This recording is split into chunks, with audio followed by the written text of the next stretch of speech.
All right, guys, we are live with the 49ers round check with my special guests and everybody on the crew. We got my boy Dion Niner Game Podcast. We got David McNiner. And we got the OG of the DB. And our special guest, we got the biggest beard in the business, the Twin Empire. That ain't the biggest. That's the best beard in the business. Biggest beard in the business, but the best. I second that motion. Oh man, don't make a chocolate man blush now. Hey, there you go, man. That's how you gotta do it. We gotta see it though. How y'all fellas doing tonight, man? I haven't traded yet. Hey, look, it's Victory Monday, bro. Ain't nothing wrong with me. I'm solid. Hey, man. All I gotta say is, y'all better be ready for these playoffs, bro. Because it's crazy that we face the damn Seahawks again. But the cool thing is I mean, we got a formula to beat them. I don't think we're gonna have no issues. Plus, they gotta come to us. We don't gotta go to them. But this is where I want to see if Seattle's gonna attack my dude Lenore, man, because I've been a little worried about him. Yeah, they're going to attack him as much as they can, and I honestly think that when it comes down to Lenore, it's just a situation. It's him playing out of position. Honestly, I think he's more of a nickel DB than an outside cornerback. But I think because they don't have enough faith in Ambry Thomas and there's not another guy there that they can put into that spot, they're sticking with him and leaving Jimmy Ward as the nickel defensive back. But I can tell you this. I honestly feel like if Lenore goes out there and lays a stinker, you're going to start to see Jackrabbit out there. Yeah, I agree. I think they're just like bringing him along slowly, trying to get him a few plays here and there so he gets acclimated. And they're gonna throw him out there because I think they love what they have with Lenore, but it's just he's getting killed, man. And the biggest thing is his angles and his timing. Like his timing of jumps are horrible, and the angle that he takes on the ball is bad. Hey, man, he got shoved in the back though, man. No, he did. That was the biggest play of the game, and he straight up did he did the two-hand push, like when you finna get in a fight in the club, you want to make sure you get some distance. Mm-hmm. AJ Green hit that old school like, you know what? And Dion, you know where I'm going with this. On that first play of the game, one of the things that we're taught as defensive backs is basically, for example, that play with AJ Green. He basically told you what he's gonna do. He's jogging to you. Basically, Lenore, you don't need to put hands on him. Just back up a little bit, let him do his thing. He's going to take off, so you got to be ready for that. What did Lenore do? He put his hands on AJ Green. AJ Green slapped the hands away, and that's when he took off. That's where Lenore's mistake was at. Yeah, and then you got to think about it. AJ Green wanted long legs, so he got long strides. So he covers more ground a lot faster than people anticipate. But what I can say is what's going on, Niner Empire always. But what I can say for Diamador is, like, in that moment, what's the first thing you're supposed to do? Exactly. You don't put your hands on him. Yeah. Get that back pedal right, and the minute you see he's going, it's easy. Flip the hips and go with him. And I played a slow motion too. So if you notice, he was flat-footed. That's one of the critiques I had on Lenore. He's too flat-footed. Yeah, you can't be standing there like that because they'll get you every single time. It's real easy, but – I don't know. Maybe you guys will disagree with me. There should have been an offensive pass interference. But even if it was, as a DB myself, I'm not going to lie. When I play, I got mossed. You know what I mean? I got out-jumped by a taller receiver. So basically, I'm not going to hold that against Lenore because it's happened to me. It's happened to my sons. So that is part of playing the defensive back position. Yeah. No, and so I agree with I played DB too. And so when I'm looking at it, I'm looking like it's almost somebody who was – when he jumped, if you look at it, I mean, AJ's taller, and he timed it better. But when I look at that push, and when it comes to a jump ball like that, a 50-50 ball, that push extended him just maybe like a foot or two out. So even when he jumped, you could tell there was maybe a foot there. But if he was able to come back and jump in, he'll be inside of his numbers. And so when he went up, even if AJ caught the ball, when he came down, Lenore hands would have been, inside the catching pocket. and then he could exactly. possibly swipe the ball, swap the ball away, something like that. And so that's where I was like, and then so much and then Gibson missed the tackle. But sometimes if the ref ain't gonna call that, that was a big you got to play with it. And like I play defensive back myself, and one of the things we're taught, like you said, just basically it's back, get into the receiver's chest and go up in the middle of the receiver's hands, try to make that ball. But like I said, I've gotten mossed before, so I can't hold that against them. The poor tackling now, the poor tackling now, that's a different story. I never played. Better not be with Metcalf, because Metcalf's a big dude too, man. So I'm just hoping they keep Travarius Ward there and not think of stupid to put in Lenoir out there. Let him go with Lockett at least. So what I heard D'Amico say was that certain plays are meant for Mooney to travel, and certain plays are not. But here's the thing: I'm looking at it right now, and it looked like 80 to 90% of the plays are meant for him to stay right where he's at. So you got to be very careful on that, man. That's definitely a hard sell when you're, when you want him to move because he can cover this guy better, but you're unable to do it because the scheme doesn't call for it. So you got to play within the scheme and understand it. I like what they did with Huff. Just saying, you're going to keep your eyes in the backfield and stay your ass down here. And that's another critique I had Lenoir too. I think he's got a little better at that, but I still hold that against him where he peaks in the backfield depending on the rush instead of playing as man. That's one thing that irks me about him. Yeah. But, I mean, offensively, we had a really good game. Yeah, definitely. Look at it. We did exactly what we scored off both our turnovers. That's what I love, honestly. The fact that Gipp had those turnovers and we turned it into 7 points each time, I was like, that's what I'm talking about. I wasn't even worried about sacks or any of that stuff. It was the fact that I saw Gibb do what he was supposed to do. He caught his 2 interceptions. The second one he bobbled, but he still got it. It's lovely to watch, and it's great. It's even better for me when we turn those turnovers into actual points, because I get so frustrated when we do it and we don't get anything. It's like it's almost, to me, I'm sorry, as a defensive back, if I'm out there and I get you a turnover and you can at least give me 3, that's like a slap in the face. Yeah. Because I'm like, bro, I just went out here and hustled, did my job. I got you the ball back, because my job, technically speaking, is not to score. My job is to stop the other team from doing so. So it works. I think in this playoff game, I think the Niner defense is going to replicate what they did on a Thursday night game. I think they're going to replicate it. The only difference of that matchup between playing the Seahawks on a Thursday is we didn't have Deebo Samuel, we didn't have Elijah Mitchell, and Kevin Gibbons is going to return, so that does make a boost on our run defense, because we've always been limiting these running games a lot, right? So it's always comes down to forcing the quarterback to throw the ball. We've seen what Geno can do, but Geno does not play well from behind at times. So he gets rattled with that rush. If you notice, he gets rattled with that rush. Mm-hmm. We about to make his life a living hell. He ain't got no clue what's coming for him. I mean, he technically does, but I'm just saying from a hypothetical standpoint, he has no idea that we're about to destroy him in ways that he can't imagine. I think he needs to, probably try to get some good sleep, be smart about it.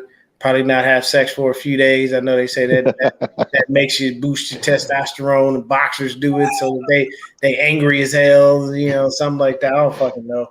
But he gonna have to do something, because he's gonna get himself killed.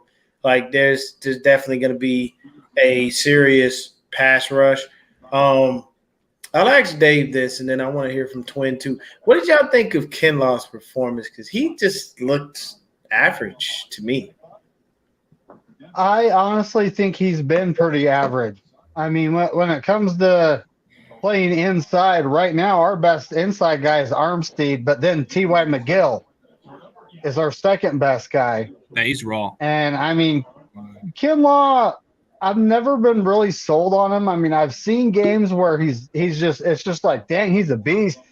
But then, the next game comes up and he's getting pushed around and getting pushed off the ball. And I mean, when we get Gibbons back, we are now going to have 4 guys we can rotate in there. And I mean, hopefully maybe it's just a stamina thing because he hasn't really played much this season. Yeah, that's true. What you think, Twin? Honestly, I think it's just repetition, man. My guy been out for what, almost 9 weeks, 10 weeks.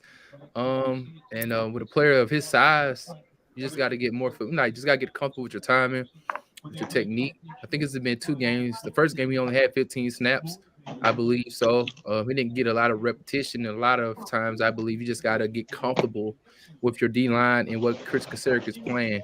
If you know you're going to be in and out the game, you don't know necessarily, you don't get that feel, that rhythm yet. So other players or like the offense itself, like on the offensive side, say if we go 3 and out like we did like 2 times in the first couple of series, you have more opportunities coming later on in the game to kind of build your rhythm. But a big boy like that in the middle, I think he's just trying to get his feet underneath them. And we'll probably see a better Kinlaw once his wind is acclimated to playing, because it's one thing to practice, but it's one thing to play with the pressure and the competitiveness that you're going to go with the opposing team. So he's been all right. I'm glad he's been out there too, because he wasn't even out there in the fourth quarter. So for me, just him being out there, getting those repetitions, getting his body adjusted, that's what I was caring for. Like, that's what I was thinking about the most, because we did have some injuries. And so as long as he's on there getting reps, by the time the playoffs come, I believe he's going to be better suited to be more of a productive player in the game. Yeah, they're just giving him limited snaps. They're not trying to put him out there too much. So very slowly he'll get more reps. It's just, I know he's not the same exact factor because they've been having T.Y. McGill getting more reps, right? This guy's been doing a pretty good job. So I like the fact that we got depth pieces, and it's good to have somebody, but like Kinlaw's average, but I think like the way Twin Empire said it best, it's going to have to take more of the reps, and he's going to get back to form at that point. But they put him in limited snaps, so what do you expect for him to do limited? Once he plays more, he'll get back to form, but I'm not too high on Kinlaw also, but I know he has knee issues. But when it comes down to like the reps, because like just like Twin said it, he's been missing some time, and usually that takes time to acclimate to the game. It's more different than practice, you know. You can have a great practice and then you don't look like nothing at the day, you know. Hey CJ, one thing I noticed, and maybe you're the expert on this one.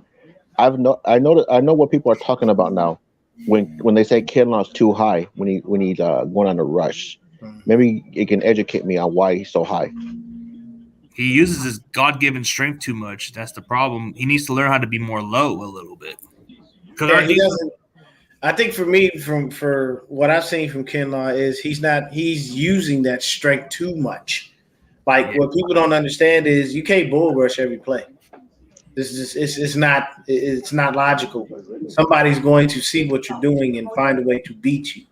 It is very easy to stop a bull rush. You just have to know how to use that person's own momentum against them. You know what I'm saying? I mean, I literally have watched offensive linemen, when they know a dude is heavy on a bull rush, they literally would get up into his pads and slam him down and let him use his own momentum and put their hands up like, I didn't do anything. So he just has to continue to develop and get better. And the main reason that I really want him to show up and show out is because he playing for a job. We didn't pick up his 5th-year option. So Kinlaw, I don't think so. It's only his 3rd year. Oh, this is only his 3rd year. It's after this season by like May 1st. Okay. Yeah.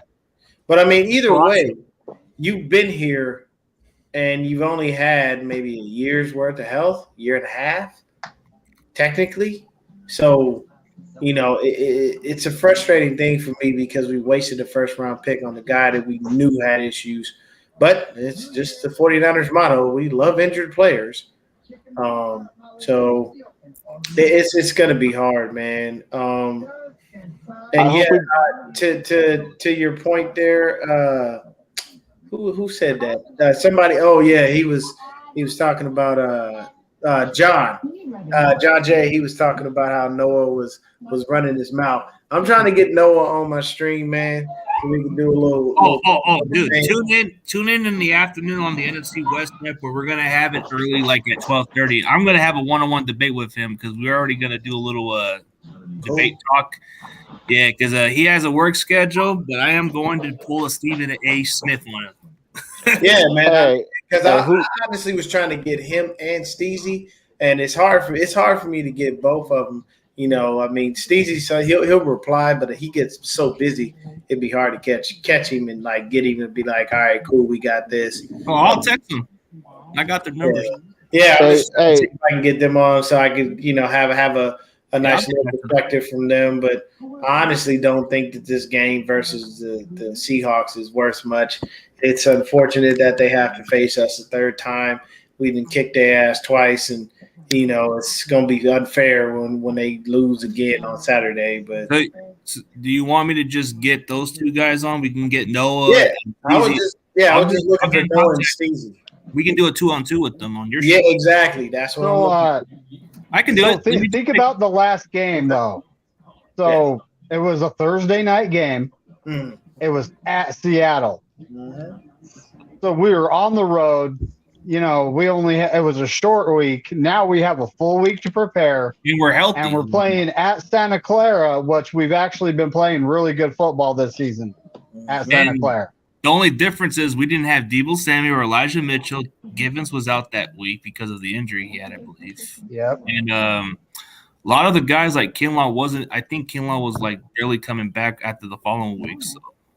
Yeah, he was still being injured. But one thing I can say is, man, 61 yards. That's all we allowed in the run game. Mind you, that's from 6 different people. I mean, we were not running backs. So the run defense is hella stout. Like, we good there. I think the only weakness we really have in this defense is the pass defense, and we're still actually great at that. So Hey, CJ, who does Noah do? Because if he's running his mouth, then that's my expertise. I love. Oh no, man, Noah. He's what you call a smart aleck. Like he's a good fan. He's a good sport. He's a good dude. He's a good sport. He just he young though, man. Noah like this. Oh, okay. If he's young, that's a whole. Yeah. He's still a baby. He ain't grown and seasoned like us, man. He's still a little. No worries, man. Let me see if after we're done with the show, we can talk about that. I'll see if I can get those two on your show, and then we can probably do a 2-on-2 on there. But we'll get to that pretty soon. But I'm supposed to be on at 12:30 for that day, and me and him are going to debate. Gotcha. Yeah, man. I think so.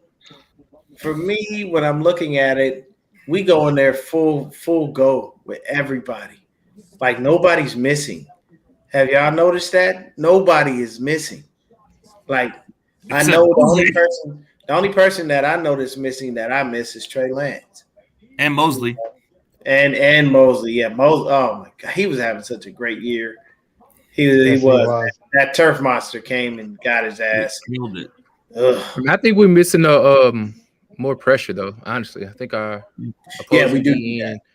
I know a lot of times we say our corners aren't doing what we want them to do, but when that pressure is not there, we are susceptible for those passes because at the end of the day, you give any wide receiver opportunity to run 3 to 4 seconds, it's hard to cover for that long, man. Like one of the hardest positions to play in football is the corner, and these guys get paid just as much as the other opposing player, and you got to respect that. To be able to be plastic to a guy for 4 to 5 seconds is asking a lot. And so even with that being said, we may give up a couple of big plays every now and again, but for the most part, I think our guys are doing pretty decently.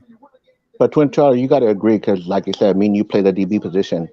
One of the things that we're coached is we never depend on the pass rush. We just play our man as long as we can. Mm-hmm. Yeah.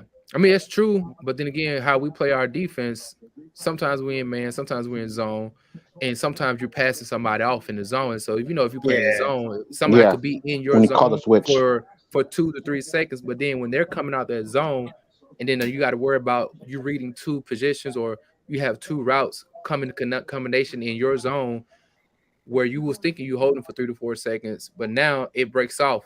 You know what I mean? And then you only need this much separation in the zone to be able to say, oh, I'm going this way. I can hit that wide receiver, and then you're on their backside or vice versa, depending if you have a boundary or not, or you playing it within the hashes. And so, and we talk again, this is the top level. And so at the end of the day, it is kind of it's just a little bit difficult when you do have to keep that engagement and be in face for that long. And that's why I always hated playing zone coverage. I hated it. I want to be playing man to man in your face. That's how I played. Man, I used to love back in the day watching football where somebody could get jammed out they fucking lights. Like you could get jammed up at the line, and it was just you were bullied. But have y'all noticed what's going on in the chat? A lot of people believe that the Eagles will choke. The way they play against the Giants backup kind of does seem kind of concerning, and Jalen Hurts is shaking off the rust, so it's like maybe. I mean, they won yesterday. They got the job done. You know what? And I'm not gonna lie that I can't remember which team. You know, help me remind me. But the Eagles did get exposed. Oh yeah, I forgot who it was, but yeah, they did. There was a game where they got broke off pretty badly. You mean the Saints? There you go. That's who it was. Yeah. Mm-hmm. The Saints. Look, dude, they gave up a 40 burger to the Cowboys at their own house. Yeah. This last game, they were playing the New York Giants backup, and they barely beat them by 8 points. Dude, I'd be surprised if they get eliminated after that, just like Green Bay did. I mean, hey, that extra week off gives you a little bit of time to rest and whatnot, but that don't mean that it's an automatic dub.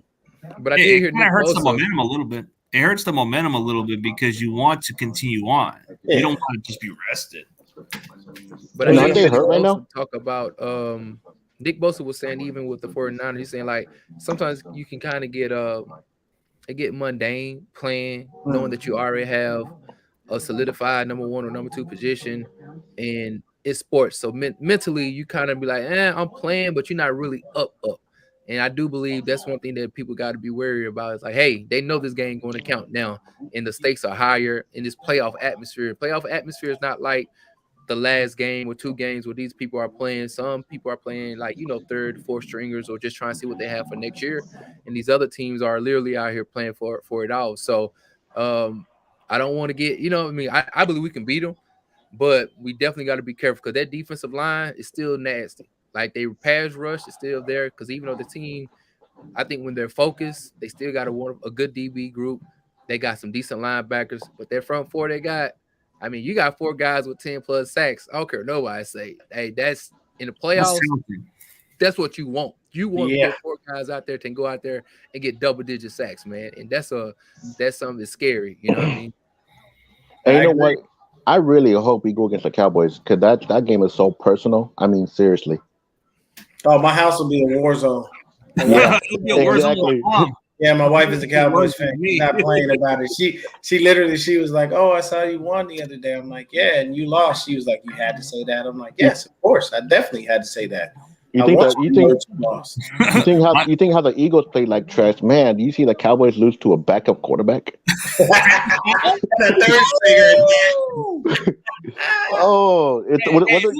the Commanders quarterback that played? How? I don't know who.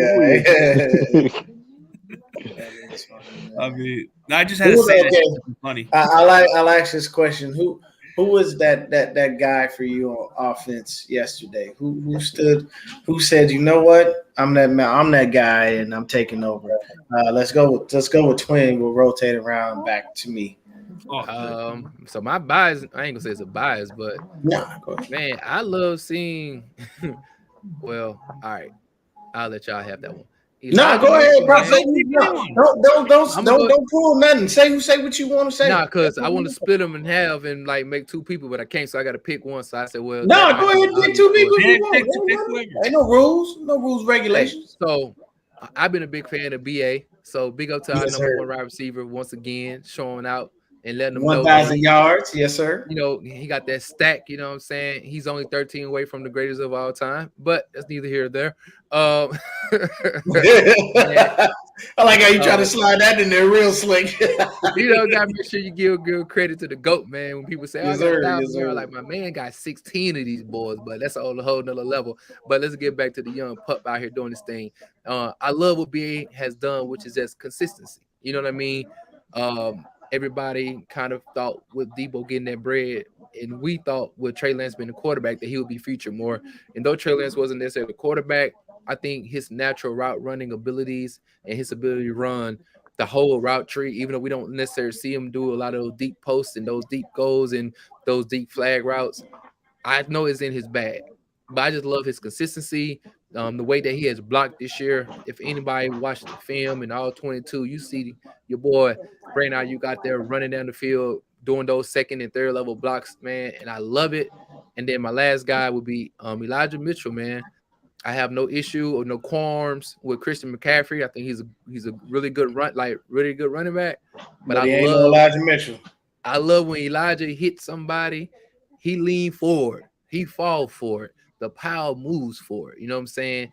And I just love seeing that duality between Christian McCaffrey and what he does. But then when Elijah Mitchell get in that game, man, he running with force. And I love just I think it gets the crowd pumped because we're a physical team. And so it's similar how when Debo hits somebody and he leans forward or he goes forward. I love it when I see Elijah Mitchell running that ball, coming off injury once again, like he did the last time, and rushing like he didn't miss a step. So big up to Elijah Mitchell, man, second round draft pick, man. So I likes that. There you go, man. CG, who was that guy, man? Because he just laid out a nice little PSA for Mitchell and BA there. Oh man, that's a really tough one. But he took Elijah, man. I was gonna say him, but you know what? I'm gonna go with the next man. All right, the next man that nobody talks about, and if he gets a little bit of targets, a little bit of that play, man, we got to give it to the Juice. Now he looked good. He looked good. Give Juice a little more in the game plan, man. That man can get going. He can get going. You just saw that play where he caught on one of those plays, and then he ran a decent run, bro. Come on, we got to get this guy a little bit of some place. Okay, he said, "What you think, Moses?" Hey, my phone is dying, so I won't be able to answer that question. But yeah, I'm gonna try to charge my phone to see if it restarts. All right, man. All right, Dave, what you got? So I can't say the offensive line because they gave up some pressures. Don't say Brendo. Oh man, nah, he's I can't believe he's a Pro Bowl alternate. That's a joke, right? Yeah, I agree. It is. I mean, it is. It's like that just proves anybody can make it. You know, it don't matter. But at this point, I mean, CMC had a combined 79 yards. But this is like, you know, he got pulled out of the game. So then you had Eli Mitchell, 5 carries for 55 yards, 11 yards a carry. Where's the rust? There ain't none. Where's the rust? He hasn't played in like 8 weeks. That man came right out the gate. Like I'm getting everything. I mean, that's just amazing. He hasn't played in 8 weeks. It's like he steps right in like he's been playing all season. It just looks like he hasn't got hurt or something. It's like I always got to mention Glock Purdy. He was like, you know, his numbers weren't fantastic. They were 15 for 20, 178 yards and 3 TDs. But I mean, he did what he was supposed to do.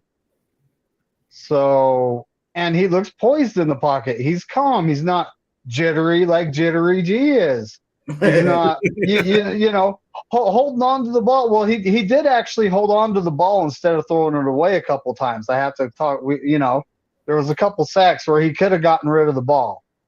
Yeah, but yeah. You know, at the same time, we're watching film that will get corrected this week. Well, Brendan needs to fix blocking Burford a little bit, but other than that, I don't got no issue with Burford. I just think a lot of it has to do with the line gelling as a team.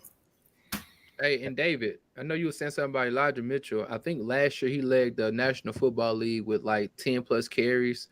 Like, carries for more than 10 plus yards. Yeah. Oh, dude, he averaged a lot of yards. He did, and that's another thing that people like they fail to realize. And this is again because people think he takes shots at Christian McCaffrey. It's no shot at him. He's wonderful and excellent at what it is that he does. But in that red zone area, man, in that short yardage and third down and 2-1. There's no disrespect, Christian, but let the boy who can lean forward a little bit, who averages probably like plus 2.5 yards than expected rate. I think, you know, that's on like Next Generation or something like that. When he gets tackled, people think he only supposed to get, say, for instance, 4 yards. He ended up getting 6. man, that's something key for our team, man, that physicality. And so when we were in 3rd and 2, 3rd and 1, I think one play we did, I don't know, we did a QB sneak. And I was like, bro, we got Juice, we got Elijah Mitchell and Mason, and we in the red zone, or we at the 5, or we at the hat. Like, bro, I was put all running. 3 of them in. Put all 3 of them in the backfield in the full house formation, or even in the big jumbo eye, and run the ball 2 to 3 times. Even third, if it's 2nd and 2, run it in. If it's 3rd and 1, run it. If it's 4th and 1, run it in. You got some big boys in there, man, who can move the pocket and run it on Trent's side all 3 times if you really feeling froggy. You know what I'm saying? So that's all I want to add to it. Nah, man, I completely agree with you. For me, I ain't gonna front you, man. This is defense. Defense did they dang thing, man. We had 3 interceptions yesterday, 2 by Gipp, 1 by George Odom, and he caught the 4th stringer slipping. And then when you look at it, man, we had 3 sacks. You got half a sack from Ebicom and Omenahu, and then Bosa had 1, and so did Jordan Willis. Like it just, we had 3 passes defense, hit the QB 7 times. Like the defense just balled out, man, and I'm very proud of them for what they do and how they make things happen on a consistent basis. It just, people got to be afraid of this defense every time they come on the field, because they can do something special at any given moment, and they just balled yesterday, the other day, and I was very happy to be able to see every second of it. I ain't gonna be able to watch the game this Saturday because I'll be working, but I gotta go get the Jaeger. You know what I'm saying? I can't pass on that. One thing I say is this, hey, we give it up like a virgin. Corey, right, man. We gotta chill out on that 3rd and long. We don't be that strong. We gotta get off. Yeah, we gotta get off that field. We gotta do that. And also, man, we missed our boy Drake Greenlaw. I don't know about y'all. I could tell he went out there. I like the job that Cruz did. He did a good job. But we need Greenlaw out there, man. Greenlaw's it ain't Dre, but what he did will suffice. He gets physical. He gets under people's skin a little bit too. What you think, Corey? Talk to us. How you feel about this game yesterday?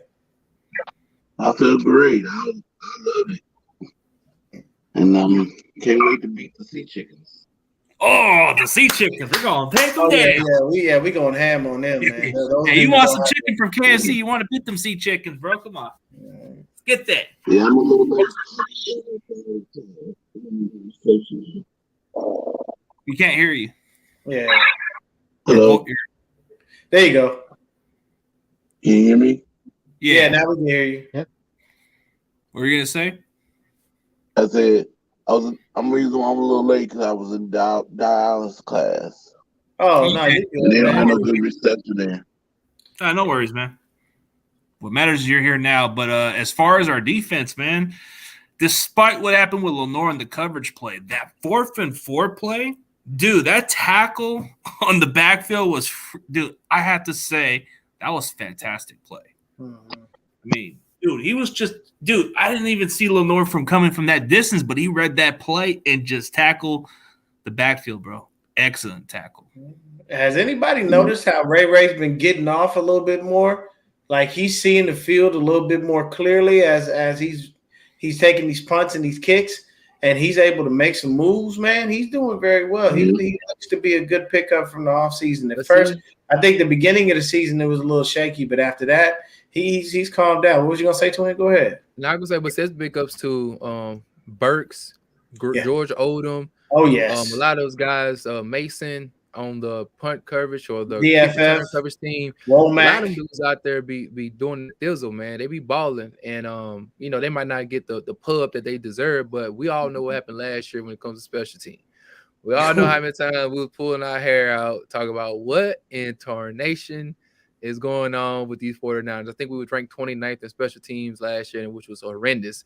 And the Packers were the worst. Was the worst, and we saw what happened in the playoff game, how they can turn around and bite you in the butt. Low key, nobody don't know this, but I'll tell y'all, the Eagles are like 29th too this year, and when it comes to the special team unit. Mm-hmm. So if there's any time for us to pull like a little reverse or a little, you know what I'm saying? If you got something in the tuck, or if we might break one, that might be the game, man. If we really go out there and play like we should and use our special team guys to go out there and do something nasty. So just want to let y'all know. I know if we thinking about that, far as I'm just a regular guy who love the Niners, but somebody's in that film room that they get paid good money for to say, hey, this special team is leaky, and we can get away with something like we did last year when Kevin Givens, or was it Kevin Givens? No, that was Jordan Willis. You talking about the Green Bay? Yeah, Jordan Willis. When Jordan Willis and what's our guy name?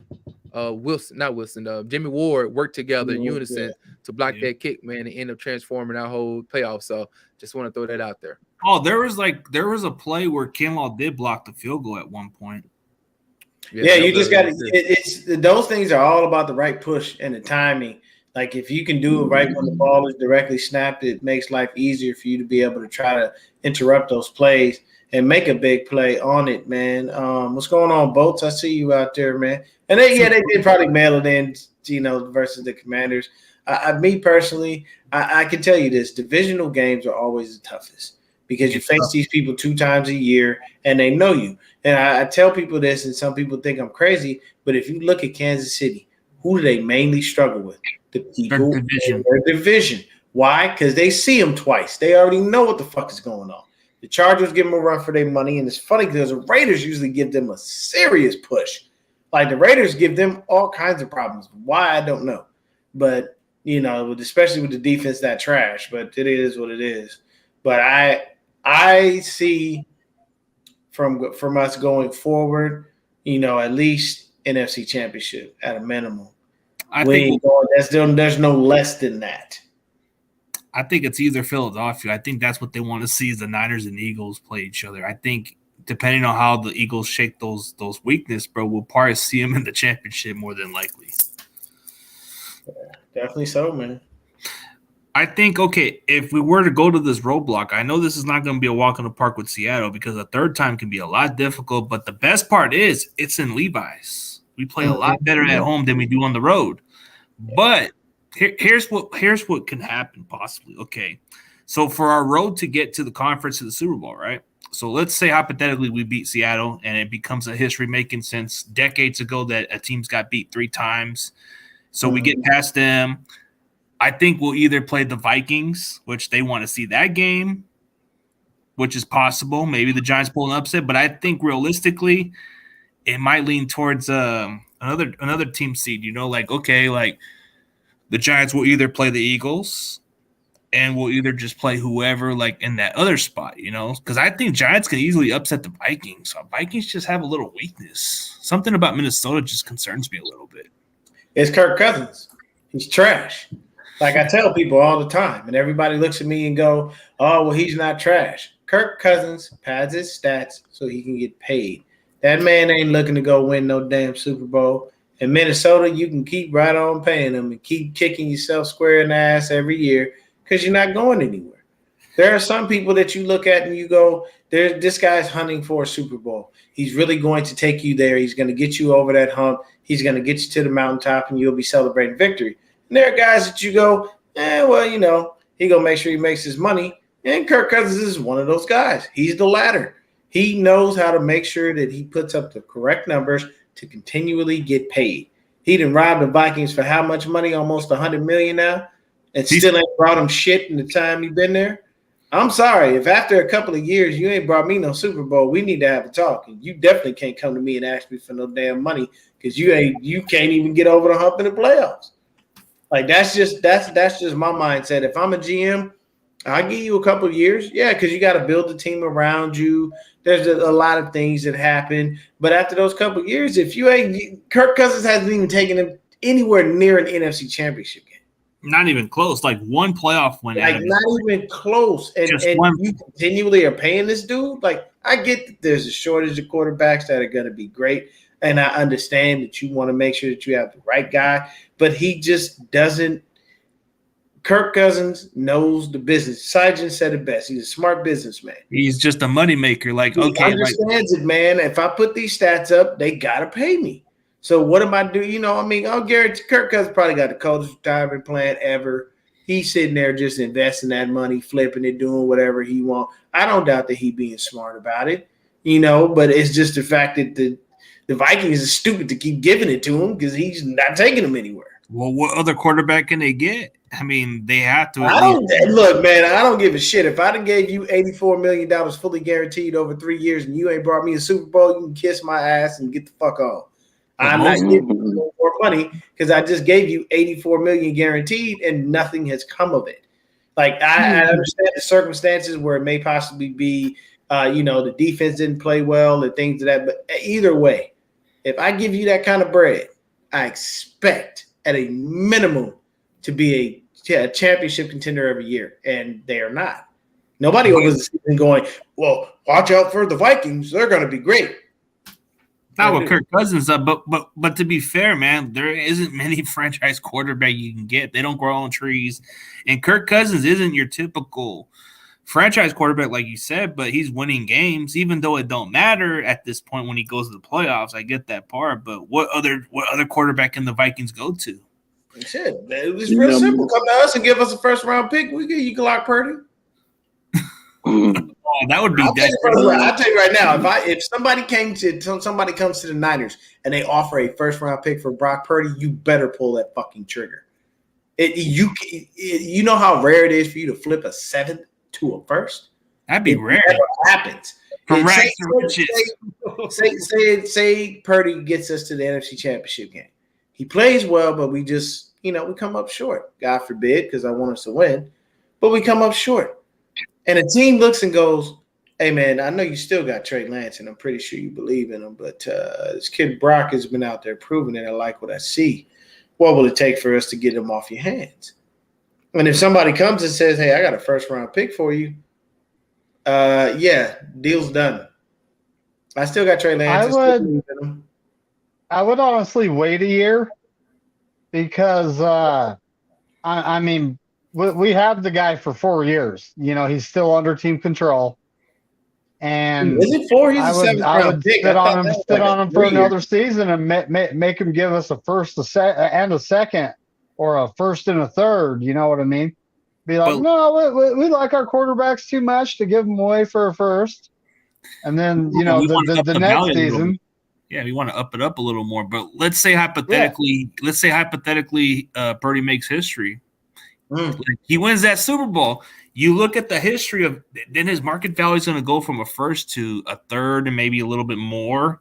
You get that yard sale type deal where they give you a bunch of stuff and say, hey, you can take them. Yeah, several picks. Dude, I mean, I get what you're saying. The value, that would be too crazy to give up a first for the last pick in the draft. I don't think it's ever been done. But Brock Purdy, bro, the way this offense is moving, I know there's a lot of fans that are on the Trey Lance train also, but there's some of them being very skeptical about what could happen. This can be an issue going forward. I want Trey Lance to be here, but what happens from here on out? What happens if Brock does win the Super Bowl? Do we even give the job back to Trey, or do we even let Brock Purdy take it? I can tell you right now, if we win the Super Bowl, Trey lost his job.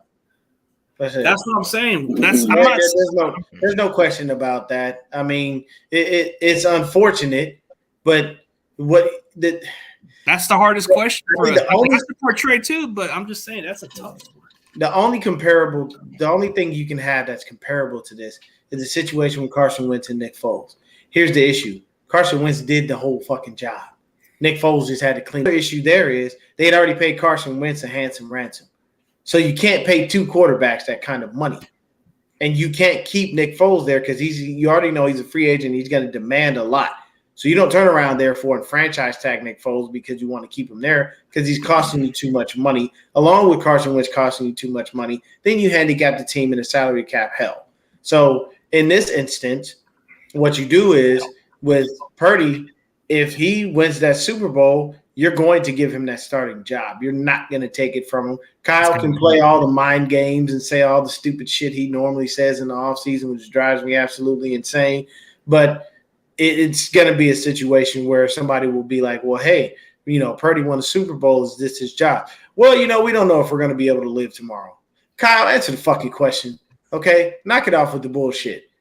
Just say it's his fucking job. You do. You wouldn't go. They're not going back to Lance. So I'm gonna think about this. I have a guy that took me on a serious win streak, got me to a Super Bowl and won, and I'm about to go back to a dude that I have no clue necessarily, truthfully, what he is. No, but he did have enough to see that, like, and it's like for me, context matters though. Like, we're gonna sit here and again, if he wins, that's cool, but we sit here and we say CMC, since he's been traded to the San Francisco 49ers, our offense has not been the same. We'll sit here and say that this offensive production has skyrocketed. We'll sit here and say during the offseason, I've seen many people complain about our offensive line and the 49ers not doing anything in the offseason for the offensive line. I heard complaint after complaint after complaint after complaint. So this guy gets the opportunity to have time to see our offensive line gel. Our offensive line hasn't been injured or like really bad throughout this entirety of this year. So they got some type of continuity with one another. And then you have the whole opportunity to see that, again, we had Kyle Shanahan grow with the offense as well. And when it comes to calling plays, and I'm not even mentioning that defense that most people say is probably one of the top 3 defensive that the 49ers has ever seen in history. So we're going to take a quarterback who's had won the starting job for some reason, unbeknownst to us, who's playing against this same defense that we sit here and look at today that kind of smothered a lot of these teams without no Debo, without no CMC, and without no Elijah Mitchell throughout the entirety of the training camp, in the offensive line who had 3 new moving parts to it. People who looked at Brendel said, how in the hell he's a center. People sit there and say, who is that Aaron Banks? Because he didn't play not one snap last year. And what in the world is Spencer Bruford going to do for this team? We seem to forget all of these things with what Trey Lance was dealt with. But then when your boy come through here, we see Jimmy G play a productive, like we never seen Jimmy G even do what he did. Win, kept the interceptions low, consistently had our team moving. We gave him props. And then we see Brock Purdy come through, take the same opportunity and doing the same thing, maybe a little more, in the high level because his ability to move outside the pocket and be athletic, which, hey, that's no knock on him. But I'm quite sure Kyle Shanahan may have seen some things that we don't see unbeknownst to us. But again, the situations are totally different. And for Trey to not even get the opportunity to compete for a starting job where he had all these players, so we say all pro Kittle, Trey still ain't got 3 to 4 games consistent with Kittle. He still ain't got consistent games with Elijah Mitchell because when he was productive and against the Chicago Bears, he had a good running back. And you look at his first half numbers, they were looking really purty. But we ain't gonna say nothing about that. But then when everything changed, we sit there and say, no, the boy throw him away. He's no good. And we just leave context and all these other variables out the way. Like, come on, man, we can't be doing that. That ain't cool. The only reason I said what I said, Twin, is just because I know how they move. And I'm gonna keep it a buck with you, man. The Shanahans don't like black quarterbacks. It's just not their thing. It's nothing against them. I'm not calling them racist or anything like that. They just don't mess with black quarterbacks. RG3 was. He was supposed to start. He was about to start though, man. So I don't think he was. There's something. He was about to start, but he was gonna start because you didn't really have a choice. You look real stupid as a franchise. They had Brock Purdy, who everybody see now. They had Purdy, and they still had Jimmy Garoppolo. So it's not as if they didn't have a quarterback who, like the same thing that y'all laid out to say why he should start next year. He had a quarterback, because we've seen this, who went where? To the NFC Championship game the year before, and 2 years ago he made it to the Super Bowl. So it's not as if they haven't seen some type of similar situation where a quarterback was able to come into their role and fulfill a particular type of situation, right? True. Those are facts. All I'm saying is I've seen them move. I've seen the way that they move, man. And I'm telling you right now, that young man wins the Super Bowl. At a minimum, it's going to be an open competition. At a minimum, if they don't just get that to him outright. What'd you say, Corey? That's what I wanted to see. I want to see if Brock Purdy takes the Super Bowl next season. I want them to have a competition between Trey and Brock. Oh, okay. I mean, to be fair, Trey was injured, but it happens. It happens in the business, but it's really hard to this is a question that we're all going to go through this after the season, bro. This is a great problem to have, but that's just going to be shaky for all of us, bro. if this kid content will be banging again. Yeah. That story going to be insane. The Walt Disney story, bro. This is a Cinderella story, bro. Nobody's ever gonna. It's never been heard of, like ever since the Kurt Warner story. Hey, you know what? On a side note, so I saw that Cliff Kingsbury got fired. Oh, yeah, good job. Good luck to Kyler Murray. Because I tell you right now, I don't know who they bring it in, but that definitely ain't their QB. And then here's another thing, and Twin, you can understand this. Lovie Smith gets fired. And what do the Houston Texans do right after they fire him? They want to interview DeMeco Ryans. But DeMeco passed on it. He's focused on this. He's doing the same thing Saleh did. Like, hey, I may be a hot commodity, but I got a team to focus on, and we have goals to finish. If I've, unfortunately finished those a little sooner rather than later, then I'll come to you. But here's the weird thing, man. It was they hired Lovie for optics, man. They didn't hire Lovie because they wanted him. Hiring a black quarterback, a black coach at that time was the thing to do. Because they wanted Josh McCown. They wanted, but the issue was Josh McCown had no coaching experience. Yeah, and it was really, really horrible. Look at the Colts. They're the opposite. On a bunch of viable candidates who have experience, and you just give old Josh McCown the job. That would be slap in the face, yeah. Bob McNair already screwed up when he said it's like the inmates running the asylum. Then you just randomly go hire a quarterback that has no experience and pass up on a bunch of black candidates. Oh yeah, they're really gonna. Oh yeah, dude, and Jim Irsay is a punk for that move too. Why would you even get Jeff Saturday to be a head coach? He got with Saturday because he knew the season was over and he just wanted somebody to get him through. I don't think that was overlooking anybody. It was just the fact, hey man, it is what it is. It makes the Texans look better now. It makes the Texans look better because the Colts did that. Yeah. Now the Texans still look like trash, man, and it's a trash. It makes them look better because the fact that they didn't even they avoided the backlash from possibly getting Josh McCown. Colts are getting a little backlash for hiring Jeff Saturday. There was Texans. Nobody really cares. Yeah, they ain't doing much of nothing. He lost on a Saturday to the Vikings. The only reason I mentioned it is I felt bad for Lovie because it's another situation where you don't get a fair shake at it. They screw black coaches on a consistent basis. They don't give you no time. They don't allow you to grow with the team or even build the team. What do you think Lovie Smith was going to do in 1 year with Davis fucking Mills? Not a damn thing. Nobody. Davis Mills is what, 22, 23? That motherfucker looked like he's 45. Come on, man. That dude was out there. Dinosaur neck. Yeah, he was trying, man. It didn't work out. I want to say this, Dion. Yeah, talk to my man's in the chat said this too. I would love to see Brock Purdy running 10 to 15 RPOs per game too. Like, hey man. He got the mobility out here. But look, hey, I don't let my brother look. We were talking about fair shake, Let my boy Trey run the same offense at least for a game. Yeah, game.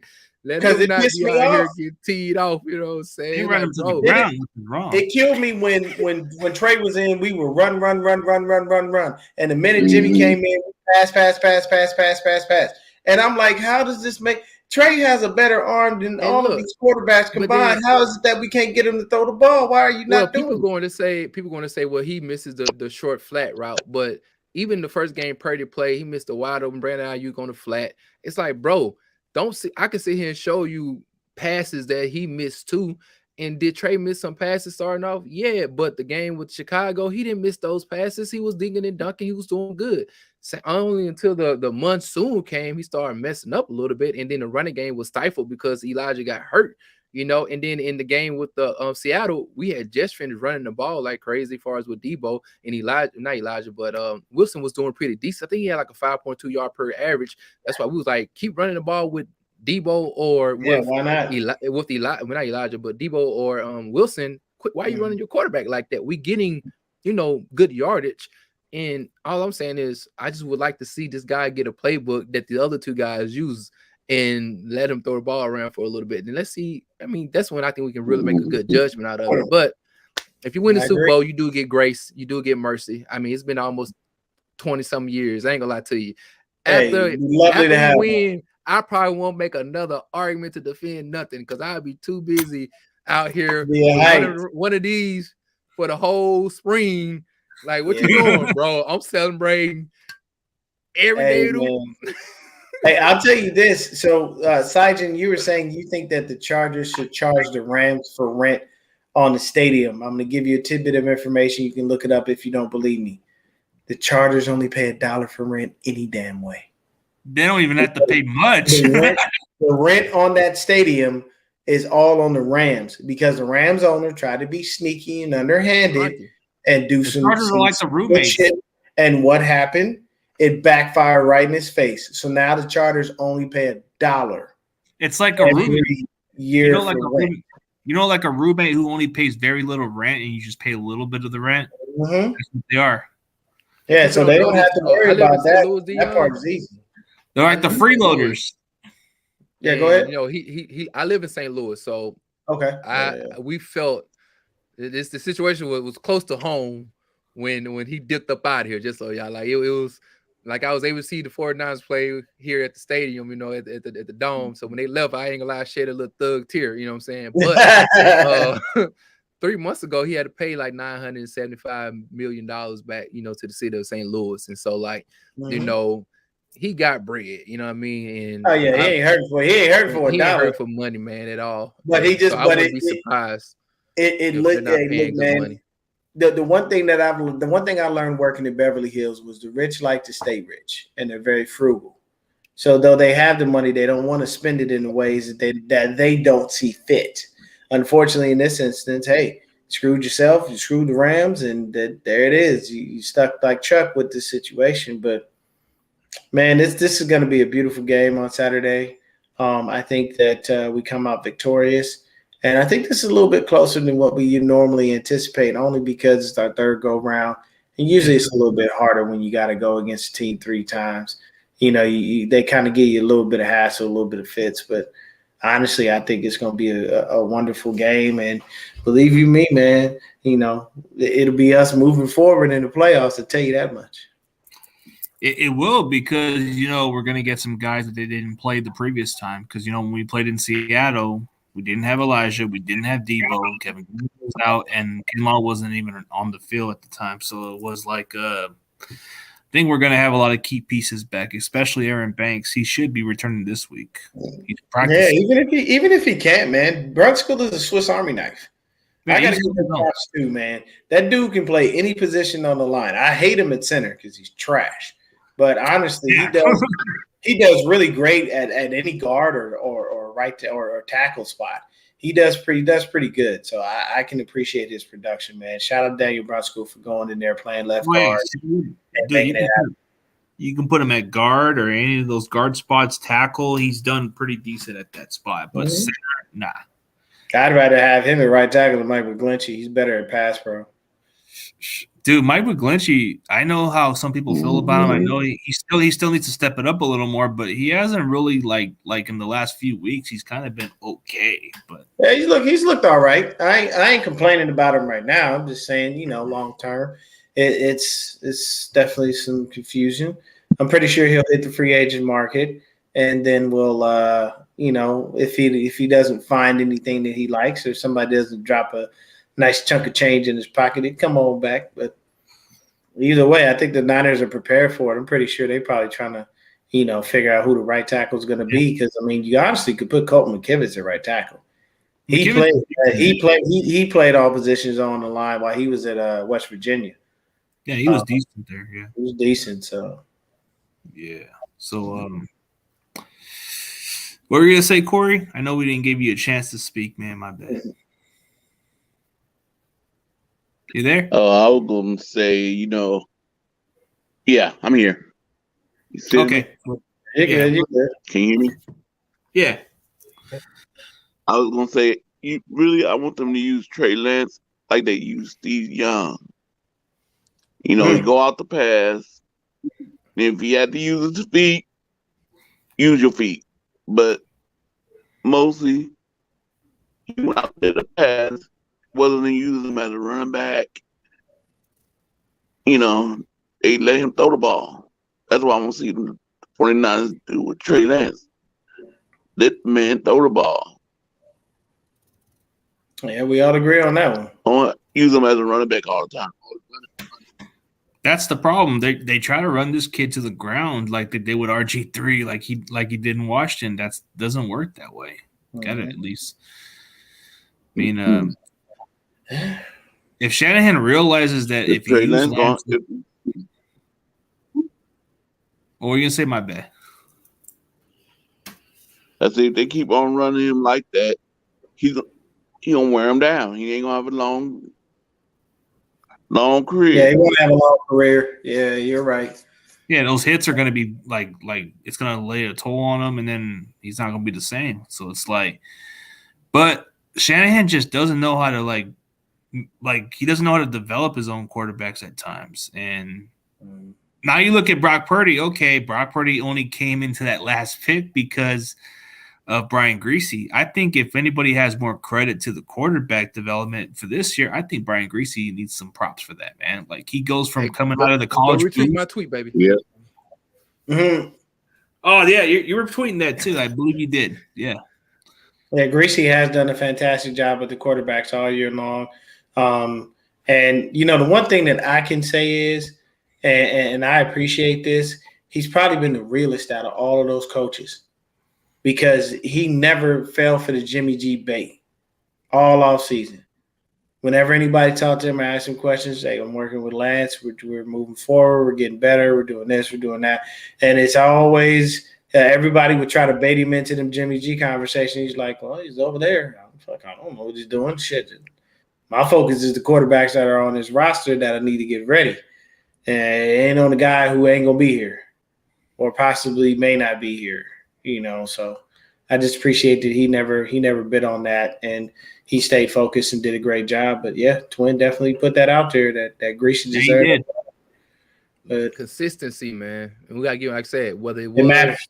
That's why I gotta hope that I think Trey could have did something similar, because hey, no matter what we want to say about Jimmy, he looked better.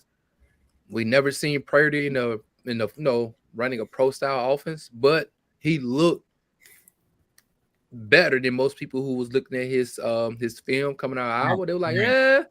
But being in the offseason with Brian Griese, maybe taking a scout team with the defense, been in that room, that QB room with Brian Griese and sitting down watching film, I think there's something that he saw, you know what I mean, that I got to give props to, where he was like, all right, bam. And he got these guys coming in, they're feeling comfortable. They know their hots. They know how to get Kittle involved or Brandon Ayuk involved. I just gotta say, hey man, he doing something back there where he definitely deserves to be magnified. Like we all show Kyle the love, which is cool. That's fine. But people want to say that, hey, D'Amico Ryans is a good defensive coordinator, but Chris Kraseric, guys, you got to realize what he's doing. You got to do the same thing for Kyle. Hey, Kyle's a wonderful offensive coordinator, but man, that QB room had never looked like this looking now until Brian Griese got there. So, oh yeah, Griese's like a wisp, like he's got the knowledge, and he's got a magic touch, man. That's the cold QB whisperer, man. But I'll let y'all another time, man. Appreciate y'all for having me. Get up out of here, get some rest. All right, Dion, take it easy, bro. And we're about to end this pretty soon. So, Dion. All right, Dion. All right, we'll do a final little conclusion. I know this has been going on for an hour. I know you guys got some stuff to do. We'll let David McDew say what he's got to say, and then we'll go on to Twin, and we'll go on to Corey, and then that's it. All right, so David, you're next. So points-wise, we are averaging 33.5 points a game with Brock Purdy at QB. And that's 10 points better than Jimmy, right? It's yes, easy 10 points. And when it comes down to it, early in the season when Jimmy G was playing, and he did struggle the first few games, I was saying our offense looks offensive. You know, I'm old school 49er fan. But right now, I can't say that. Our offense looks great. Yeah. I am absolutely loving what I'm seeing right now, and it's time to take on the Sea Chickens for the third time. which, it's always tough to play a team 3 times, but at the same time, this ain't at Seattle. So, Noah, we're coming for you. Yeah, we're going roast them Seahawks. All right, so we got Twin next. Yeah, man. I'm excited for the defense to go and make a statement. We can truly see what the offense has been doing. We appreciate it. That's fine, but defense win championships. I do believe we'll go back, look at the 80s 49ers. I mean, I know Joe Montana get a lot of the credit for what he did offensively, but go look at those Super Bowls and those playoff runs. That defense was out there putting them clanks on a lot of teams, and people don't realize that. I know Joe and them get the love, but hey, go back and take a look at the films, man. It was some real good offensive that got the breaks beat off them. And when I mean not only offensives, I'm talking about the Boomer Sizes. I'm talking about the John Elways. I'm talking about the Dan Marinos. We talking about Hall of Fame QBs that when they make it them Niners, baby, they got hit. They got hit and they got hit hard. You know what I'm saying? It wasn't no question who was the better team. So I'm really looking forward to this defense making a statement, man. Because even if the quarterback maybe, we trust that he'll be good, but if he's a little iffy, I think the defense will go out there and make a statement. And they're trying to make sure they make up for what happened in that last Super Bowl where they gave up those points in the second half and we lost. And I think they feel something about it. I think they feel a certain type of way. A little they're not going to have a little vengeance, you know what I'm saying? And that's all I'm gonna say. All right, Corey, say what you gotta say, man. Yeah, I don't have to go back and look at it. I saw it. I saw it. I'm at the age where I saw all that. I just think our defense and our offense, we're gonna handle Seattle. I don't think it's gonna be a close game to me. I feel like it's gonna be one of them slobber knockers, like you say, CG.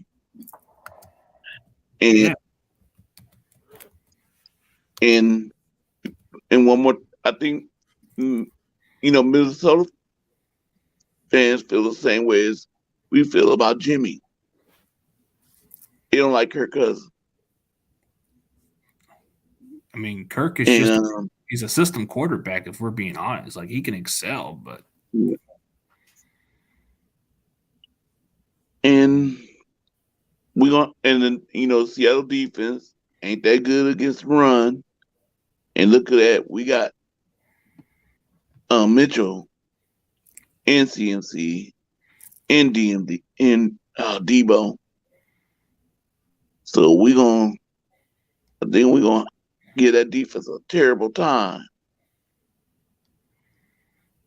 And hopefully our defense stop their running back, keep him in track. And that's all I got. Oh, most definitely. You know what the main key is to beat Seattle, since we're getting to that final conclusion, man, is to play a little physical style. That DB needs to get under Metcalf's mentally. We see what happened when Travarius Ward did last time. He limited that guy. So we're going to need that.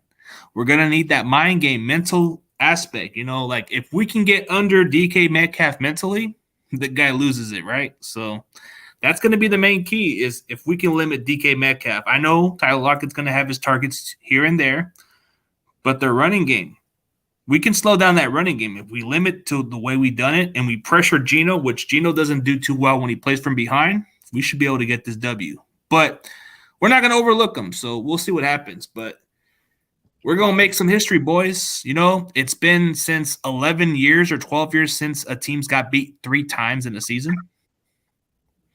Are we looking at possible history? Why not us, baby? Why not us? We had a chance last year, but we came short. Yep. Now it's time to redeem ourselves this year. Yep. For sure. All right, guys, let's call it a day. Hey, we'll see you guys next week. We'll see how the outcome goes. Go 49ers. Go Niners. Bang, bang. Down the game. Let's get it.